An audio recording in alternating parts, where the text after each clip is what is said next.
বেদব্যাস পণ্ডিতের হলো জন্ম শুভক্ষণ, উত্তরাখণ্ডে অভিয়াজি মধুর কিঞ্চিত গান রামায়ণ, সভা করে বসে আছেন রামনারায়ণ, আর চতুর্পার্শ্বে বসে রয়েছেন ভক্তবৃন্দগণ বসে রয়েছেন। তখন এমন সময় রামচন্দ্র অযোধ্যাতে আজ একাশনে চারটি ভাইকে নিয়ে একই মনে একই ধ্যানে বসে আছে। আপনারা যেমন চারটি ভাইয়ের স্ত্রী সহধর্মিণীরা যারা আছেন, যদি কন্যা ধাতুসূত্র ভাতিজা বিশেষ করে ভাইয়েরা চারটি ভাই একসাথে আসলে এসে প্রেম আলিঙ্গন করবে, বুকে বুকে দিয়ে হৃদয়ে হৃদয়ে, এটার নাম প্রীতি। সকল ভক্তগণ প্রেম আলিঙ্গন করবেন, চোখে চোখে যে মায়েরা বাবারা জায়েরা অর্থাৎ অর্ধাঙ্গিনীরা যারা আছেন সবাই এসে ছোট জায়েরা বড় তাকে প্রণাম করবেন, ছোট ভাইয়েরা বড় ভাইকে প্রণাম করবেন। এই জন্য প্রণাম উঠে গেছে মা আস্তে আস্তে আমাদের মাঝ থেকে। আজকে আমি অত্যন্ত আনন্দিত, বাড়িতে একটু মন্দির রয়েছে, বাবার মন্দির। ভাই যদি জেনে না জানে কোনো দুঃখ কষ্ট থাকে, তাহলে যেন আজকে তাদের মাঝে এই ভেদাভেদ হয়ে যায়। আমি জানি না, হয়তো নাও থাকতে পারে, যায় কষ্ট থাকে, সেগুলো যেন ভুলে যায়। আজকে প্রভু রামচন্দ্র চারটি ভাই রাম লক্ষ্মণ ভরত শত্রু বসে আছেন এদিকে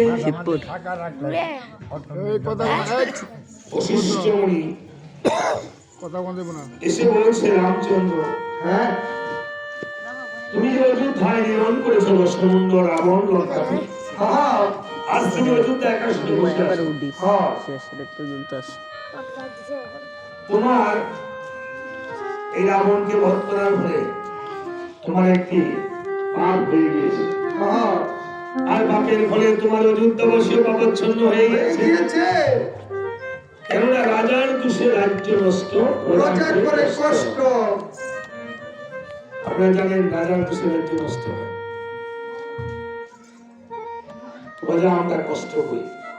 যেমন একজন সংসারের রাজা, বাবা হল সংসারের রাজা, বাবার যদি কোনো দুষ্কর্মী থাকে সেই পরিণাম ফল অন্যান্য সদস্যরা সে ভোগ করে। রামচন্দ্র বলছে, অগমণি ঠাকুর, তাহলে আপনাকে কি করতে হবে? তোমাকে পুনরায় সেই যজ্ঞটাই করতে হবে, তোমাকে কি যজ্ঞ করতে হবে। বাবা আমরা কিন্তু প্রতিদিন যজ্ঞ করি, কি যজ্ঞ? কর্মযজ্ঞ, পূজা পার্বণ করে নিয়ে একটা যজ্ঞ, আপনি সন্তান প্রতিপালন করে নিয়ে একটা যজ্ঞ, আপনি ভাইকে আপনি ভালোবাসেন, এটা একটা যজ্ঞ। আমরা কর্মযজ্ঞের মাঝে বিস্তৃত হয়ে যাই। তাই বলছে সেই যজ্ঞের নাম কি? সেই যজ্ঞের নাম হলো একটি ঘুমের যজ্ঞ। ঘুমের যজ্ঞ? আরে কিসের ঘুমের যজ্ঞ? ঘুমের যজ্ঞ। এই যজ্ঞের নিয়ম কি বুঝায়? ঘুমের যজ্ঞ তো সবাই ঘুমায় করে বসায় না, ঘুমাইতো না, সত্য ভক্ত সবাই ঘুমের যজ্ঞ মানে এই যজ্ঞতে লাগবে কি? প্রথমে করিতে হবে যজ্ঞের স্থান 10 দিক করতে হবে নিমন্ত্রণ। নিমন্ত্রণ পেয়ে আসবে তো দেবগণ, মুনিগণ, ব্রাহ্মণগণ, পাতালবাসী নাগগণ আসন করাতে হবে ভোজন, দিতে হবে দক্ষিণা, করতে হবে 1 জোড়া করে বস্ত্র দান। সকল মুনি ব্রাহ্মণকে 1 জোড়া করে বস্ত্র দান করতে হবে। যেমন আজকে আসলে 1 জোড়া বরণ দিয়েছি, কিন্তু কীর্তনিয়ার বায়ান জ্ঞান সবাই নিয়মে দিতে হয়। যারা পারে তারা দেয়, না পারলে না দেয়। হ্যাঁ, না পারলে দক্ষিণা দেয়। এইভাবে সকলকে 1 জোড়া করে বস্ত্র দান করে আসবে দেবগণ, মুনিগণ, ব্রাহ্মণগণ, বসতে দিবে আসন, করাতে হবে ভোজন, দিতে হবে দক্ষিণা, করতে হবে 1 জোড়া করে বস্ত্র দান। এভাবে যখন বর্ষ হয়ে যাবে পূরণ, সেই যজ্ঞ স্থানে একটি কালো বর্ণের গরু মানে গরু বধ করে হ্যাঁ। তাহার রবি দিয়ে সেই যজ্ঞের পূর্ণাহুতি দিতে হবে। রামচন্দ্র বলছে মনিবর, হ্যাঁ, আরে গো হত্যা হলো মহা মহাপাপ গরুর দেহে 33 কোটি দেবতা বিরাজিত। বিরাজিত। আমি গো বধ করে এই যজ্ঞ করতে পারবো না। গরুর দেহে কোন জায়গায় কোন দেবতা আছে জানেন? প্রস্রাবে রয়েছে মা গঙ্গা ভাগীরথী, চোখে রয়েছে কালাচার, চালাচার, পশবে রয়েছে দেবরাজ ইন্দ্র। ইন্দ্র, এইভাবে সকল দেবতা যখন ঠাই পেল, মা লক্ষ্মী গোমাতাকে বলল, মা গো আমি তোমার কোন জায়গায় ঠাই নেব? মা লক্ষ্মী সেদিন বলেছিল যে আমার বাহ্যি রয়েছে, অর্থাৎ গোবর, আমার বাহ্যিতে মা লক্ষ্মী সেদিন ঠাই নিয়েছে। ঠাই নিয়েছিল। এই জন্য গরুর গোবর ছটা দেওয়া হয়। ছিটা দেওয়া হয়। গরুর গোবর জমিতে দিলেও উর্বর। হ্যাঁ, উর্বর হয়। গরুর গোবর অ্যান্টিসেপ্টিক। আমরা কিন্তু দুধ কি গাভী কিনে দুধ খাওয়ার জন্য, গোবর কতটুকু দেবে সেই জন্য কিনি না। ধরেন আপনি একটু মিষ্টি কিনেন, মিষ্টির সেই স্বাদটা আপনি ভোগ করেন, কিছু টাকা দেন, তাই না? তাই বলছে এই গুণের জন্য আমি করতে পারবো না। পারবো না। তাহলে তুমি আরেকটি যজ্ঞ আরম্ভ করো। আরেকটা করো। আরেকটি যজ্ঞের নাম কি? নরমেধ যজ্ঞ। যজ্ঞ। এই যজ্ঞতে লাগবে কি? এভাবে তোমার প্রথমে করতে হবে যজ্ঞের স্থান নির্মাণ। হ্যাঁ। 10 দিন করতে হবে নিমন্ত্রণ। নিমন্ত্রণ করতে আসবে তো দেবগণ, মুনিগণ, ব্রাহ্মণগণ। পাতালবাসী নাগগণ। বসতে দিবে আসন, করাতে হবে ভোজন। দিতে হবে দক্ষিণা। করতে হবে এক জোড়া করে বস্ত্রদান। এভাবে যখন বর্ষ হয়ে যাবে পুরো, হ্যাঁ, সেই যজ্ঞ স্থানে হ্যাঁ। একটি কুলীন ব্রাহ্মণ বধ করে ব্রাহ্মণ বধ করে সেই যজ্ঞের পূর্ণাহুতি দিতে হবে।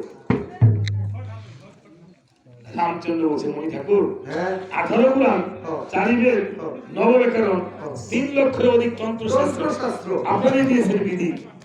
উচিত কথা বললে না হবেন ক্রোধী। ক্রোধী ব্রহ্ম হত্যা হলো মহাপাপ। পাপ বলি আপনার করে হ্যাঁ। এই সর্বনাশের জন্য নাকি পূর্ণ নাই করে। বলছে রামচন্দ্র, হ্যাঁ। কোথায় কোথায় প্রতিবাদ করেছ? হ্যাঁ। যাও, আমি এই ছেড়ে চললাম, হ্যাঁ। আর এসে ব্রহ্ম সমাজিত ছেড়ে চলে যাবো। লক্ষণ বলছে, ঠাকুর দাদা, হ্যাঁ। এর সঙ্গে এই যোগ্যটাই এই যজ্ঞটাই করি পূরণ। বলছে, ভাইরে লক্ষণ, হ্যাঁ, আমরা ব্রাহ্মণ পাবো কোথায়? হ্যাঁ। আমরা কুলীন ব্রাহ্মণ পাবো কোথায়? ব্রাহ্মণ বেড়ে দরবার করছি। ব্রাহ্মণ বাড়ি যাবো মানে? ব্রাহ্মণের হাত ধরে। ব্রাহ্মণ বাড়ি কি ব্রাহ্মণের হাট জমে? হুম, আরে তা নয়, কি? বলছে আমরা শুনেছি সকল মণিদের মধ্যে শ্রেষ্ঠ নাকি এই অল্পস্থ বলি। এই মণিকে এসে বধ করে আমরা কি করি? হ্যাঁ, আমরা যজ্ঞ পূর্ণ করবো। যজ্ঞ পূর্ণ করি না? হ্যাঁ। আমাদের মধ্যে শ্রেষ্ঠ হয়েছে এই বিষয়। এই বিষয়টা, এই ফ্রেন্ডটা। হ্যাঁ। মণি ঠাকুর বলছে, আর রামচন্দ্র হ্যাঁ, আমাকে নয়, না আমাকে না। তুমি পূর্বে একটি অশ্বমেধ যজ্ঞের করেছিলে শীতল। হ্যাঁ, তখন তুমি বলেছিলে এই যজ্ঞে যদি পূর্ণাহুতি দিতে পারো তাহলে আর ধনুর্বাণ করে যুদ্ধ করবে না। যুদ্ধ করবে না কখন। কিন্তু সেই যজ্ঞকালে তবু বলে তুমি ভারতের সাথে হয়ে গেল গুরুতর রথ। আর তোমার সেই যজ্ঞ হলো না পূরণ। তাই তুমি সেই যজ্ঞটাই করো পূর্ণাহুতি। পূর্ণ। এই যজ্ঞে তুমি পূর্ণাহুতি করো। অর্থাৎ সেই যজ্ঞের নাম কি? অশ্বমেধ যজ্ঞ। যজ্ঞ। অশ্ব মানে কি? ঘোড়া। ঘোড়া। এমনই যজ্ঞের করে দেবে স্থান নির্মাণ, 10 দিন করে দেবে নিমন্ত্রণ।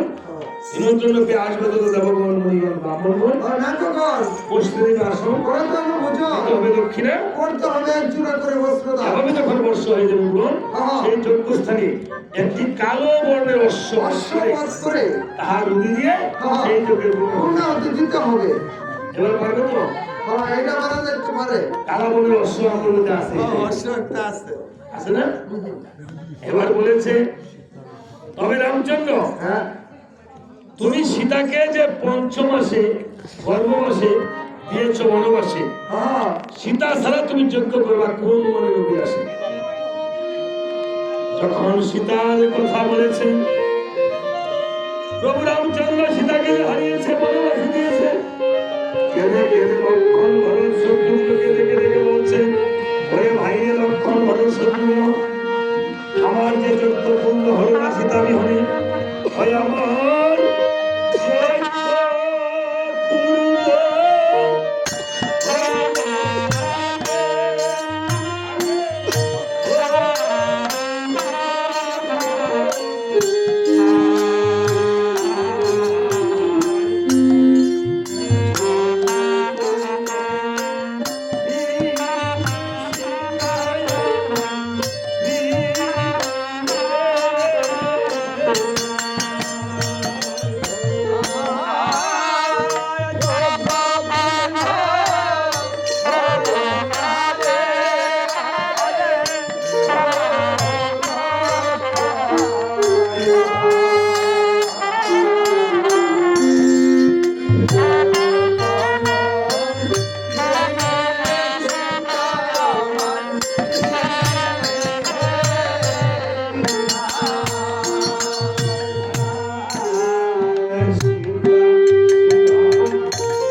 ছাড়তে ভাই মাথাতে যখন জল ঢালতেছে ক্ষণকাল পর আমার প্রভু রামচন্দ্র চৈতন্য লাভ করেছে। এদিকে দেওয়ার শিল্পী বিশ্বকর্মা স্বর্ণ দিয়ে খানা মায়া সীতারি নির্মাণ করে দিয়েছেন। আর মায়া সীতাকে পেয়ে আমরা যেমন মায়াকে পেয়ে ভুলে রয়েছি আসল সীতাকে ভুলে গিয়েছে। খেদে খেদে বলছে ভাই লক্ষ্মণ, এই জগতে লক্ষ্মণ তুই ভরত শত্রুঘ্ন লক্ষ্মণ তোরা ভাই হয়ে আমাকে যা করেছিস, এই পৃথিবীতে হয়তো কোনো ভাই ভাইয়ের জন্য এমন আর করবে না। কোনো বোন বোনের জন্য বা কোনো ভাই বোনের জন্য এমন করবে না। এই জগতে ভাই যে বড় ধন, ভাই হয় ভাইয়ের বড় অতি আপন। তুই আমার জন্য 14টি বছর পরে কাটিয়েছিলি, কত কষ্ট করেছিলি এই জগতে, তাই ভাইকে কোনোদিন ভুলতে পারবে না কোনো ভাই। আমি তোর ঋণ কোনোদিন শোধ করতে পারবো না ভাই, তবে এই ত্রেতা যুগে আমি তোর ঋণ শোধ করতে পারবো না। দাপর যুগে গিয়ে তুই হয়ে যাবি আমার বড় ভাই, ভালো না?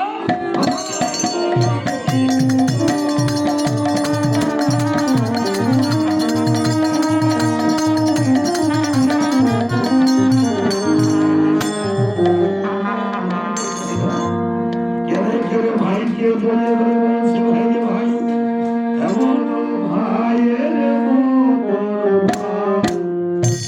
ভাই